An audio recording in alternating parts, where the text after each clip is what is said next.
who took swabs. From the dentist who checked their teeth to the ophthalmologist who tested their sight, every one of the doctors was female, with the sole exception of the burly policeman at the entrance and a handful of male orderlies who were too old or too infirm for combat. The Endell Street Military Hospital was staffed entirely by women. For some of the men who arrived at Endell Street on one of those dark nights, with their uniforms stinking of the trenches, entering this female world was a blessing. It was a glorious relief to be surrounded by women after all the hell that was being unleashed by men in France and beyond. A comforting reminder of their old lives with their mothers, sisters and sweethearts. For others, it was a threatening, shocking, even distressing experience. Women nurses were one thing. Many of the men had already had their wounds dressed by female nurses in field hospitals and on ambulance trains. Women doctors were something else entirely. None of them had ever been treated by a female doctor in civilian life. The idea of women providing medical care to men was simply unheard of, and they knew full well that women doctors were not ordinarily employed in the army. Some of the men had wounds in intimate places, while others had contracted venereal diseases after sexual encounters with women in France. A few were convinced they had been sent to Endell Street to die, that they were hopeless cases. For why else would the army dispatch them to a hospital run solely by women, and not just any women but suffragettes, former enemies of the state?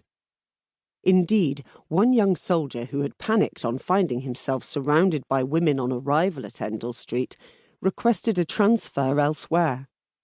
But he just as quickly changed his mind and asked his mother to plead for his return.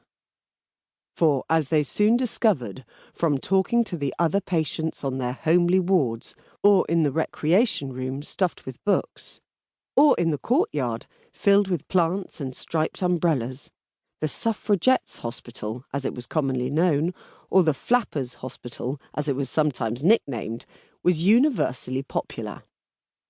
Endell Street Military Hospital, as it was formally titled, was indeed, they all agreed, the best hospital in London.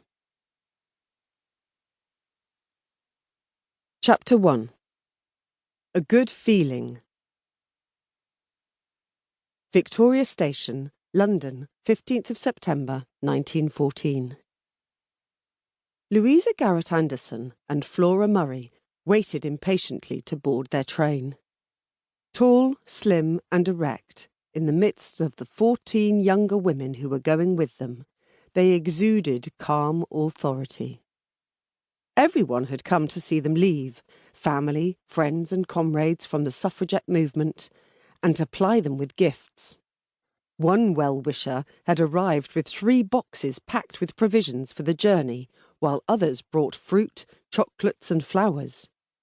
Surrounded by their hand luggage, the women looked awkward in their stiff new greyish-brown uniforms, their short skirts just covering the tops of their ankle boots, their belted tunics buttoned firmly up to their necks. Their main luggage had already been stowed and would be waiting for them on arrival, or so they thought. Victoria Station was bustling. In the 6 weeks since war had been declared, the railway terminus had been transformed. Among the commuters pouring off the trains for their daily drudgery in the city, there were Belgian refugees who had fled from the invading German army with their pitiful bundles of belongings and frightened children in tow. Traumatised and bewildered, they were met by women volunteers who had set up emergency canteens on the concourse. There were British travellers too, who had found themselves stranded in Europe and further afield when war broke out, and were only now straggling home. Departures were relatively few.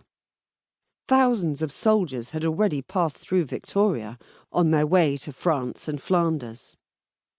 Weighed down by kit bags and buoyed up by patriotic songs, they had exchanged farewells with families and sweethearts before boarding their trains. One traveller, aware that many who said their goodbyes would never see